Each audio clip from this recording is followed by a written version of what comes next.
ila arwahi abaina wa ma'atina wa ajdatina wa jadatina syekhina wa marabbil robina mursyidina wa manasayana wa likabatil muslimina muslimat wal mu'minina wal mu'minat al-ahya minhum wal amwat lahumul fatihah. A'udzu billahi minasyaitonir rajim. Bismillahirrahmanirrahim. Alhamdulillahirabbil alamin arrahmanir rahim maliki yaumiddin. Iyyaka na'budu wa iyyaka nasta'in ihdinas siratal mustaqim. Siratal ladzina an'amta 'alaihim ghairil maghdubi 'alaihim waladdallin. Rabbighfirli wa liwalidayya wa lil muslimina amin.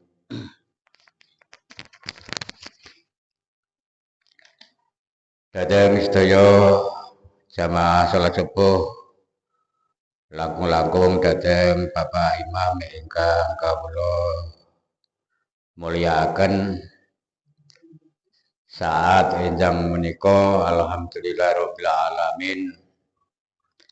Anggenipun kula panjenengan sedaya nindakaken wajib poso bulan Ramadan sampun dumugi dinten ke 24 utawi 24. Lah kanthi pramila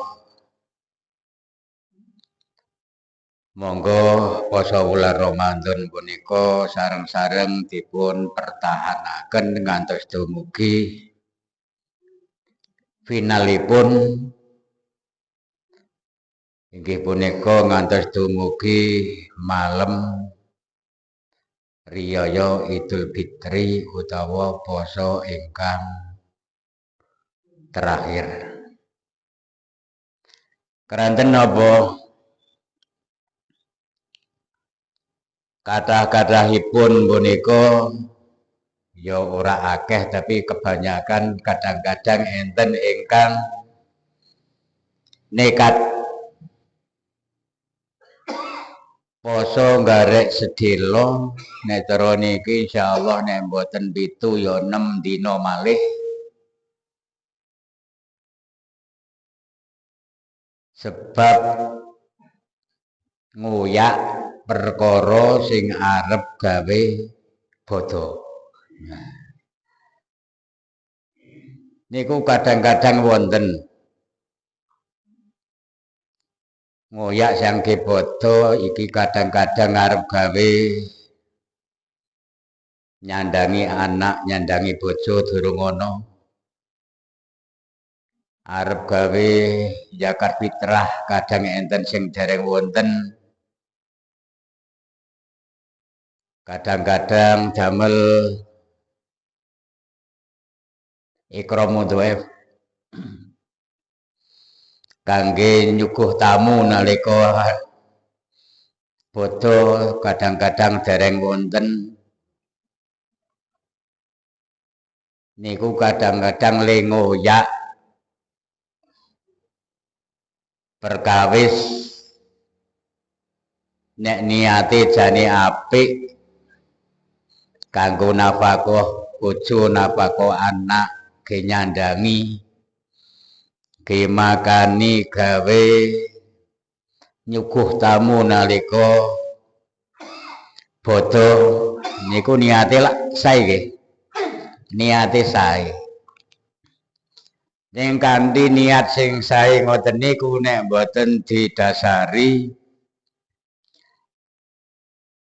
ngangge perkawis ugi ingkang sae kadang-kadang awake dhewe cok iso kebablasen gegodha marang iblis utawa setan utawa nafsune awake dhewe. Contone napa? Le golek tenanan direwangi cara wong biyen sirah gawe sikil, sikil gawe sirah. Ngantos kadang-kadang sing wis wajib pokok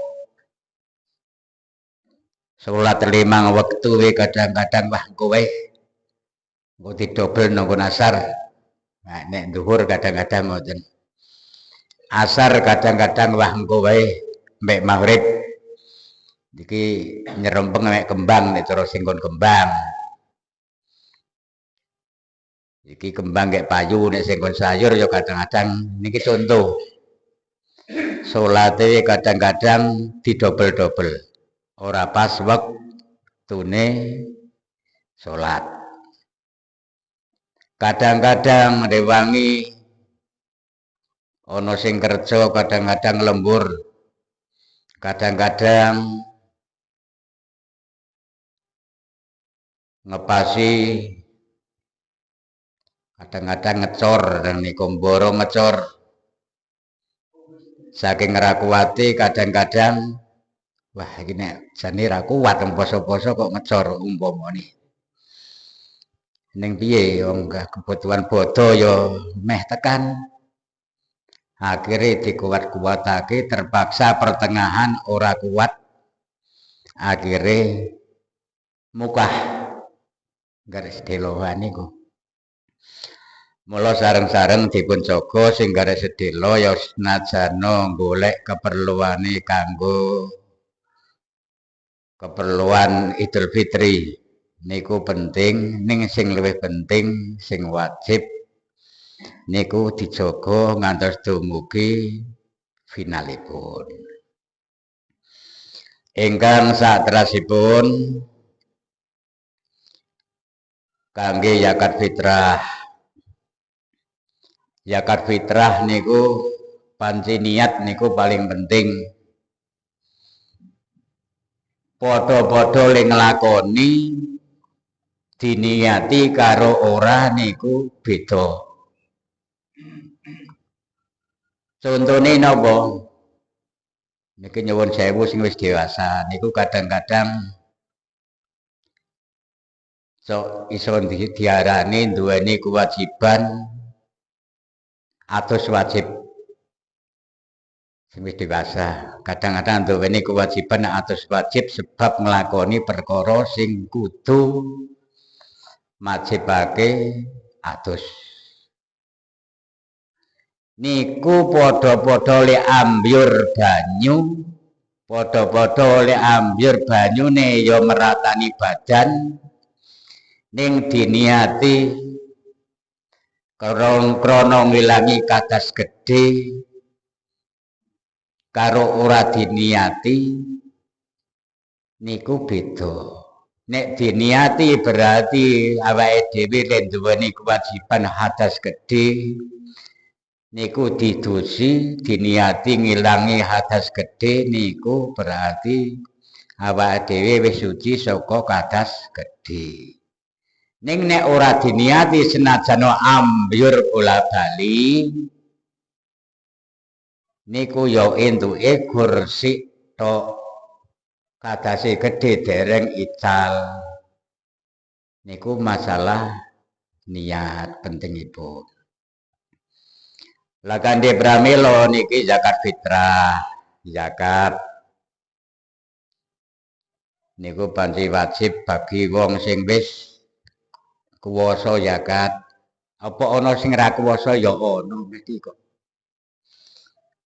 wong kabeh ki kawulane Gusti Allah niku digawe werna-werna ya ana sing kuat zakat senajan gur nek umume 2,5 kilo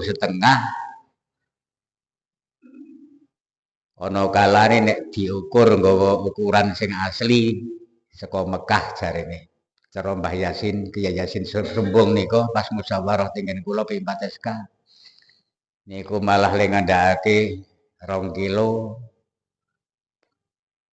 koma 7 on malah saiki sing paketan niku sing umum malah digawe sing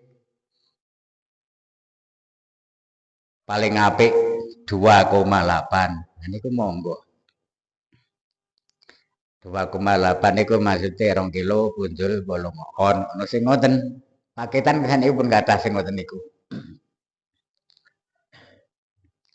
lah niatipun punika nek cara Arabe nawaitu an ukhrija zakatal fitri nawaitu an ukhrija zakatal fitri an nafsi lillahi ta'ala niku nek cara Arabe umpama nek kanggo bojone ya nawaitu an ukhrija zakatal fitri an zaujati nek bojone wedok sing zakat wong lanang nek sedulure utawa anake ya an niki sing anapsi an zaujati nek kanggo anak ya an waladi niku Arab umpama awake dhewe ngapalke mumet saking mumute sebabe apa li ahli ya keluarga lah keluargane sapa wae padahal keluarga niku kadang-kadang ana sing cah cilik iki bayi ya gatine Mbah Dukun. Nah, berarti kan ora kabeh.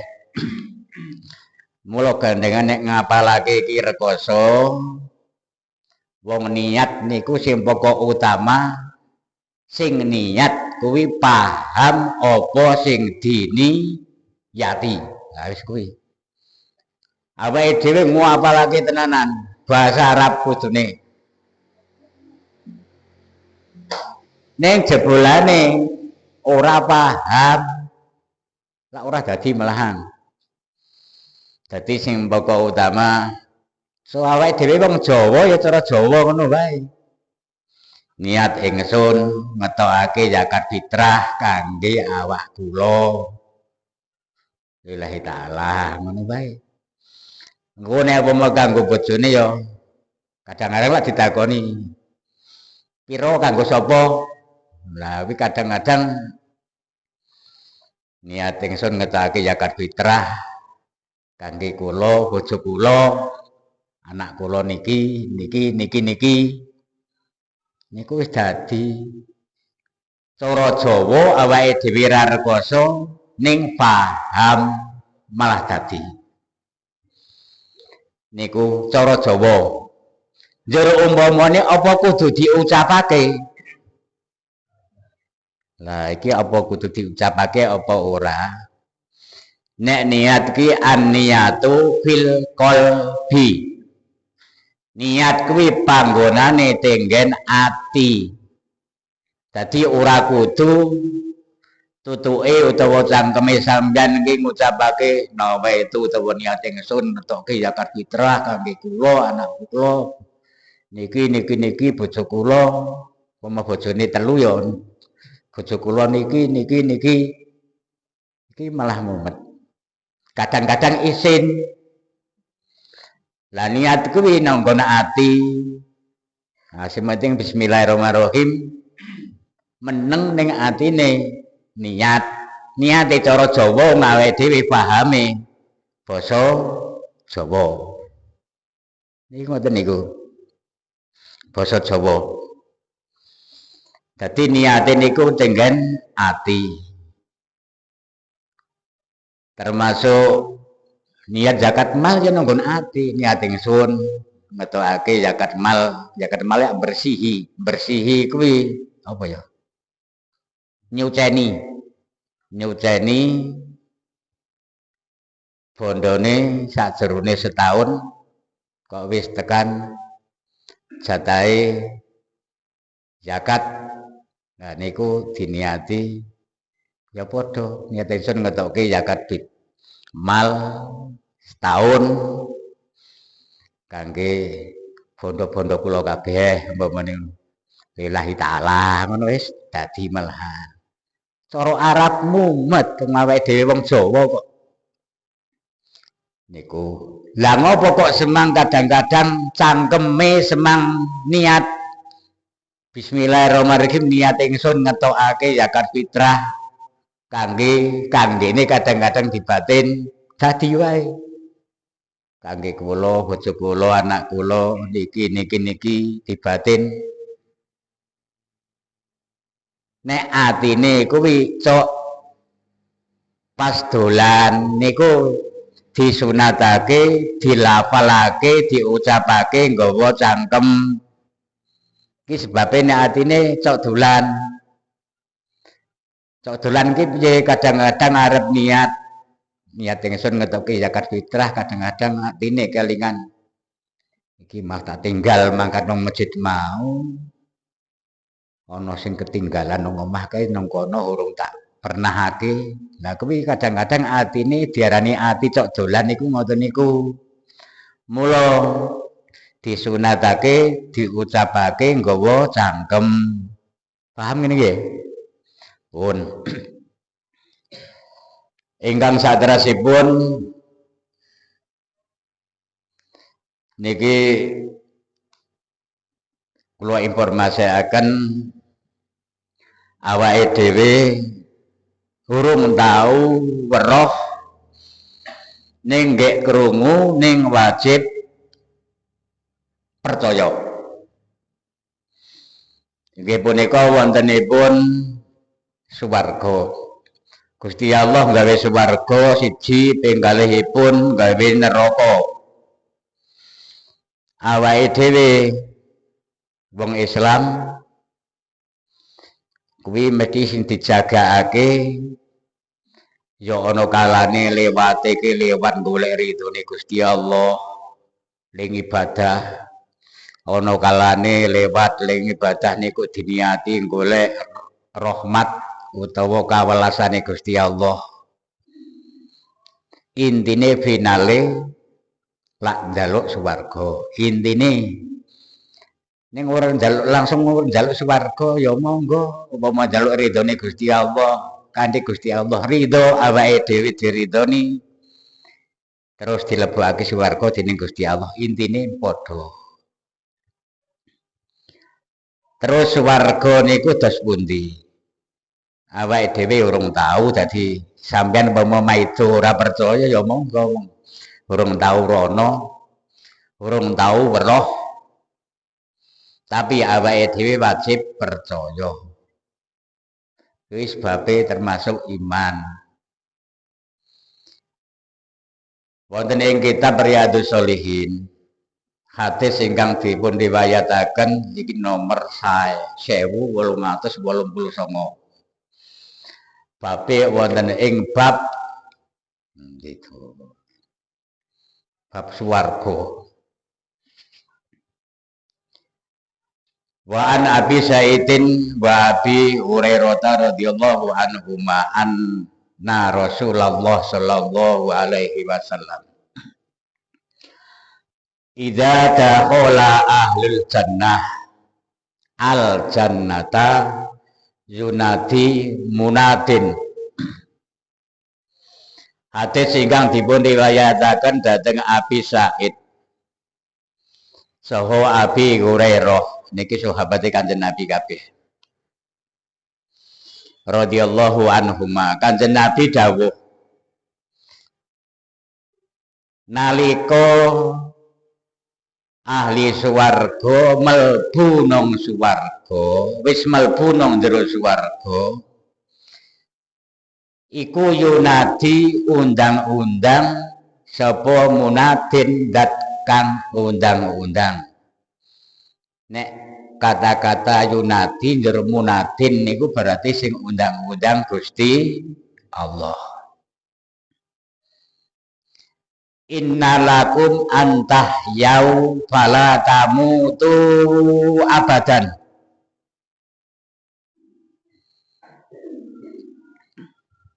Teman setune sira kabeh sing wis do mlebu swarga antah yau. Nah, kitab iki maknane kitab iki kadang-kadang wangel nek ora ngaji.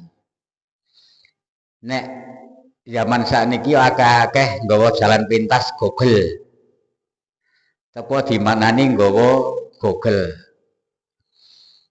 Ning kadang-kadang ana sing bener, ana sing salah. Lah cara bahasane antah yau maujud ing yen to uripa sapa sira kabeh. Ana maujud iku lah. Areng iki nek cara bahasane Google apa? Fala tamutu abadan. sing wis do mlebu swarga padha uripa sapa sira kabeh aja padha mati saklawase. Berarti wong sing wis mlebu swarga kuwi ora bakal mati saklawase. Wonten pas jatah final kanggo piwalese wong sing manut karo Gusti Allah, njur Gusti Allah dadi ridho, dadi paring kawelasan, paring kanugrahan. Iki dinehi kanugrahan utawa kawelasan mlebu swarga saklawase urip. Kaping kalihipun wa innalakum antasihu fala tasqumu abadan. Wa innalakum lan temen setune iku lakum iso diarani wajib kanggo sira kabeh antasihu maujud ing yen to sehat sapa sira kabeh fala tasqumu abadan mongko aja padha sakit sapa sira kabeh saklawase. Berarti makna sing paling paham mayar dipaham nang swarga kuwi kecuali urip terus ora mati. Nomor lorone nang swarga kuwi sehat terus saklawase ora bakal sakit utawa lara. Iki swarga sing wis mlebu swarga. Nomor 3 pun wa innalakum antas moto-moto ora kata cetha. Wa innalakum antasibu fala tahramu abadan. Fala tahramu abadan. Wa innalakum lan temen setuhune lakum kaduwe sira kabeh. Antasibu padha nama sapa sira kabeh fala tahramu mongko aja pikun utawa tuwa sapa sira kabeh abadan ing dalem saklawase. Lah iki sing pertanyaane wong sing wis do sepuh-sepuh kok nggih mati. Lah iki jawabane teng mriki. Lah nek wong le mati wis tuwa apa njur sok le mlebu swarga ki nang swarga ki tuwa. Lah njur ngono pertanyaane. Lah kuwi jawabane teng mriki. Senajan wong kok matine wis tuwa, matine wis dipanggil karo Gusti Allah utawa ditimbali, mati kok wis pikun. Wis ora kuat nglawat. Njur nek mlebu swarga nang swarga ki apa ya tuwa apa ya pikun? Jawabane mboten. Sebabe nang swarga ki kabeh nom. Ora entuk tuwa utawa ora iso tuwa. Cah cilik piye mlebu swarga? Apa nang mlebu swarga cah bayi ya nang swarga tetep bayi. Njur arep ngersake kenikmatan apa wae. Padahal cah bayi pakanane sithik. Cah bayi urung seneng widodari. Ya dadine enom kabeh senajan cah bayi mlebu swarga. Ora njur cah bayi mlebu swarga tetep bayi. Aja depi widodari padahal kinis-kinis ayu-ayu. Cah bayi isone ngopo? Mula kabeh sing nang swarga mlebu swarga niku kabeh nom-nom ora iso tuwa. Niku jawabane jelas. Terus nomor 6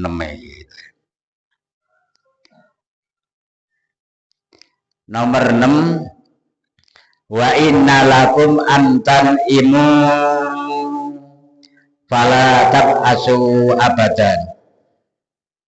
Wa innalakum lan temen setuhune lakum iku lakum kadhewe sira kabeh antan amu maujud enjento ngrasakake kenikmatan sapa sira kabeh Pala tab asu mongko aja leren-leren utawa aja putus asa abadan ing dalem salawase. Berarti nang swarga kuwi kon ngrasake kenikmatan, ngrasake enak. Dadi ora ana rasa sepo, ora ana. Kabeh pakanan serba enak. Malah suwijine riwayat diriwayatake ana manuk cilik ngocehe jan paling apik. Le ngoceh paling apik. Kuwi manuk ki nang dhuwuran. Titut-titut saking apike suarane. Delalah wong ahli swarga kuwi delalah manuk kok cilik ngocehi apike kaya ngono. Kuwi njur nek umpama dadi hidangan, dadi iwak ki rasane enake kaya ngopo. Trimo nggih ngrasa batin ngoten niku. Ujug-ujug langsung nang ngarepe manuk mau dadi iwak sing wis mateng, cara bumbune ya wis super enak. Langsung garek mangan. Lah contoh berarti kenikmatan. Iki swarga. Kalau kok nerangke swarga sebabnya apa? Lah iki poso wis akhir kok. Ngen tambah semangat ngono ya. Sing durung sebayane aja gasek gagal gara-gara nafsu, gara-gara godaan nafsu utawa godaan setan. Lah memang setan kuwi di poso mulai poso setan dikerangkeng. Lah setan sing wis nafsu dadi nafsu kuwi yo sing angel. Nafsu ki hawane kudu ngene njur nerjang perkara sing ngene. Kuwi nafsu. Iso diarani ngungkuli setan. Sebabe napa? Setan kuwi disalah karo Gusti Allah. Kur pisan iblis kuwi. Iblis kuwi disalah karo Gusti Allah sebab didhawuhi sujud karo Nabi Adam nalika nang swarga.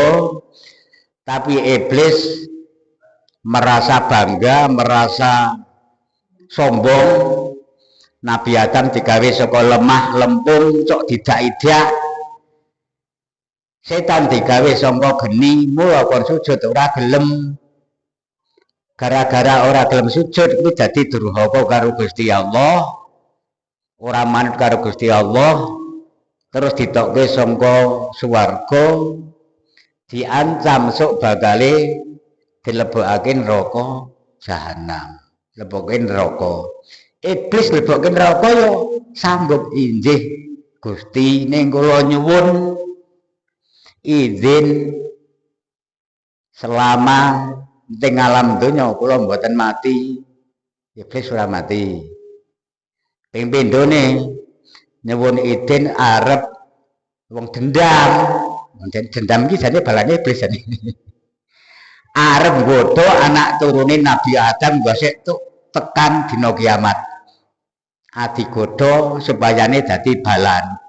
Balaku ngono cara iblis dadi balaku mlebu nang neraka bareng-bareng aku sak rombongan. Lah ngono cara-carane iblis. Ning didhawuhi dening Gusti Allah ngejawab tak idini ning kecuali kawulaku sing mukhlisin sing bakal ora iso kok bodho mukhlisin ki kawulane Gusti Allah ning nglakoni ibadah ikhlas. Ki ora iso digodho iblis. Lah ikhlas ki mumet. Ikhlas ki piye pokoke dijawab aku paling ikhlas. Kuwi lak cangkem. Pokoke anggere nglakoni perkara kuwi didasari rasane iki dirasake penak. Seneng, aku wis ikhlas ngono wae. Ora grundel, wis penak. Ora mangun cangkem, wis aku paling ikhlas. Wong sedekah kok iki ikhlas. Aku ikhlas tenanan iki. Wah, ora mangono wis wae. Ikhlas iki nanggon ati semene wae. Wong Gusti Allah ki sing ditingali mboten cangkeme awake dhewe, mboten dedeke awake dhewe ning atine penggale awake dhewe teng ati pun ngrasa ikhlas niku pun dadi. Paham nggih? Pun gandengan pun padang. Nih sampun niki muga-muga dadi motivasi ki apa jenengane. Wis ora motivasi jeneng. gawe semangati awake dhewe. Muga-muga ngasih tekan poso rampung. Terus foto iso do silaturahim. Pertama kali yo silaturahim iki pertama kali sing ndek bojo ya wong wedok njaluk ngapura karo bojone lanang sik.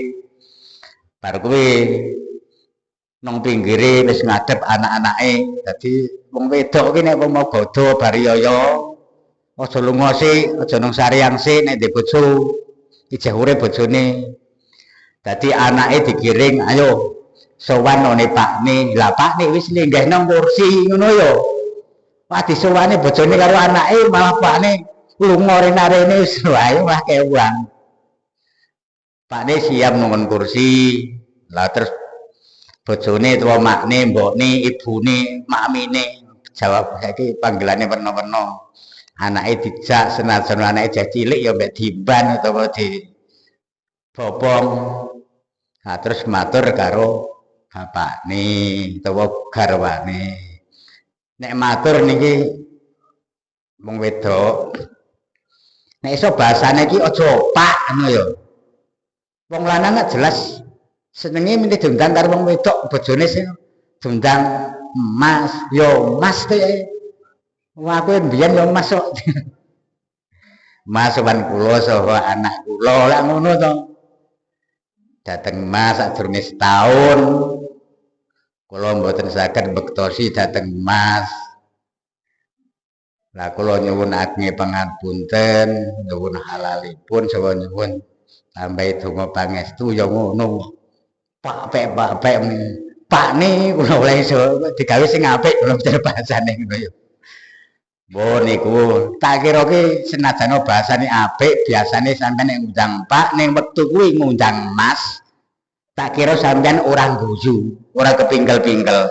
Sebab wektu niku sampeyan omong kowe teko nggih Mas kadang-kadang wis nangis. Kelingan wedoso. Sebab wong wedok kuwi ridhone ridho Allah bi ridho zauji. Ridhone Gusti Allah kuwi nang ridhone bojone lanang. Nek wong lanang piye? Ridhone Gusti Allah, ridho Allah bi ridho walidain, ridhone Gusti Allah nang ridhone pakne mbokne. Nek wong lanang bar kuwi ya terus sing disowani pakne mbokne. Nek wong lanang wajib lek karo pakne mbokne ning wong wedok wajib karo bojone lanang niku cok keliraliru kadang-kadang. Pun ngoten mawon, muga-muga awake dhewe le poso paring kuat kabeh, paring dipun tampa dening Allah Subhanahu wa taala. Allahumma taqabbal minna sholatana wa siyamana wa tadruana wa qiyamana bi rahmatika ya arhamar rahimin. Allahumma inna nas'aluka sihatan wa afiatan wa salamatan wa amnan min jami'il bala jami'il amrad wa jami'il fitani wa jabatawil a'maruna barokatan li taatika ya Allah. Waqfi hawa ijana min hawa dunya wal akhirah. Rabbana atina fid dunya hasanah wa fil akhirati hasanah wa qina adzabannar.